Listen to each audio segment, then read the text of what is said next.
Hey, what's up, everybody? It's Stephen A. Williams, president and founder of thecreditpressshop.com. I'm in my car and I had to make this video. I just finished up with a client. Yes, I do go to some clients, some of my business clients for my marketing company. And this is a client that has been actually advertising with me since 1994. And it was like a divorce today because they will not be running their ads in my publishing business, my printed business. They will, his brother is going to run in my mobile business, and I think that he'll probably run in my mobile when I get a chance to meet face to face with him. But I was a little upset because I was like, man, I had an offer from an attorney that was going to pay me double for that spot, but because of my loyalty to you guys, I didn't take it. And so that's a lesson on that. But that's, that's business. You win some, you lose some. But I had a conversation with one of his employees, and his employee, this is a person that I've known for a long time, even before he worked for him. So he's always just been truthful to me. Like, he'll tell me the real deal. He will say it how it is. And he told me, man, these guys are struggling. Their businesses are struggling. Now, they own tobacco shops, cell phone shops, food, takeout food. And he said, man, they're struggling. And when I thought about it, I was like, businesses right now, they're struggling for one or two reasons. Mismanagement is mismanagement, but they're struggling for one or two reasons.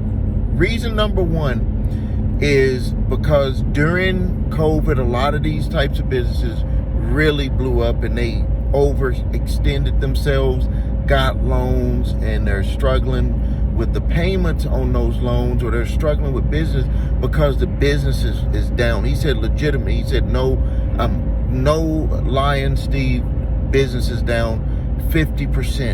And I'm like, man, are you serious? And he was like, man, I'm not lying to you. And he said that even with some of his locations, he owns commercial buildings. He was like, someone came and offered for a building and he just said he sold it. And I was like, man, are you serious?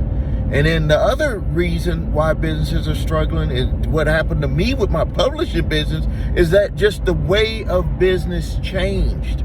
With my printed advertising business, it has just shrunk to where I don't even make much money from that business. I still have it for the employees that work for it, but I'm doing more stuff with mobile, with our mobile app and other types of other types of marketing, where we're doing the marketing for people and it's not necessarily always on our platform. So that would be considered what's called disruption, where a business is kind of disrupted.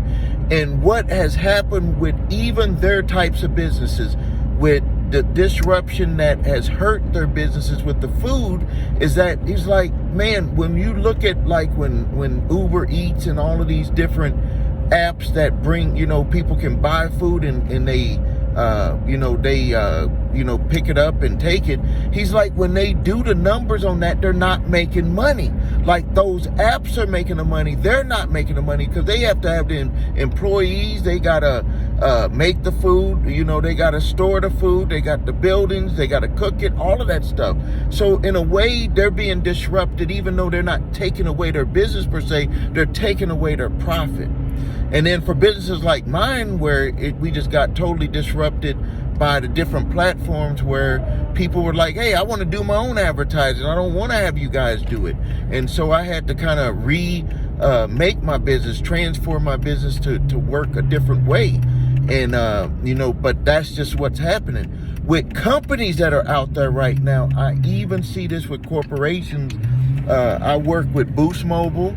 I work with US Cellular. I work with Dish Network, DirecTV, and I can even see how they are even struggling right now, because people with DirecTV and Dish Network, people are moving to apps.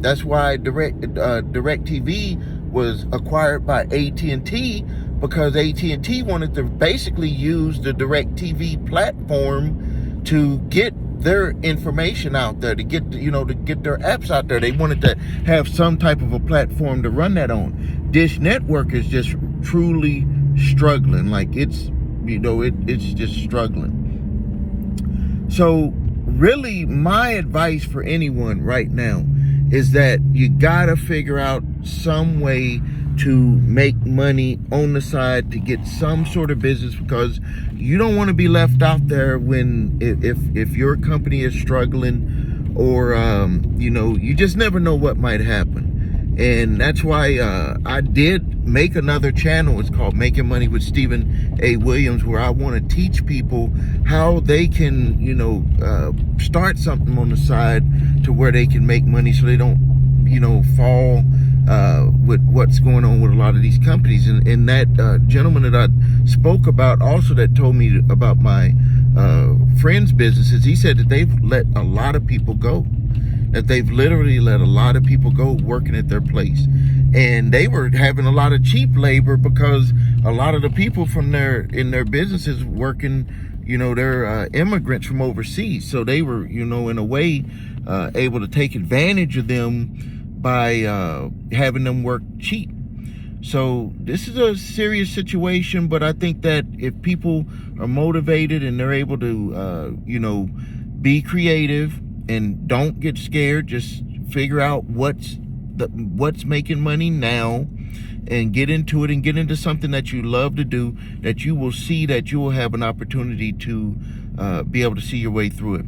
Well, hey, thank you for your time. This is Stephen A. Williams, president and founder of the creditrepairshop.com. And if you're interested in learning about making money, go visit my channel, Making Money with Stephen A. Williams. You'll see my picture, so you know it's not a fake channel. Thank you.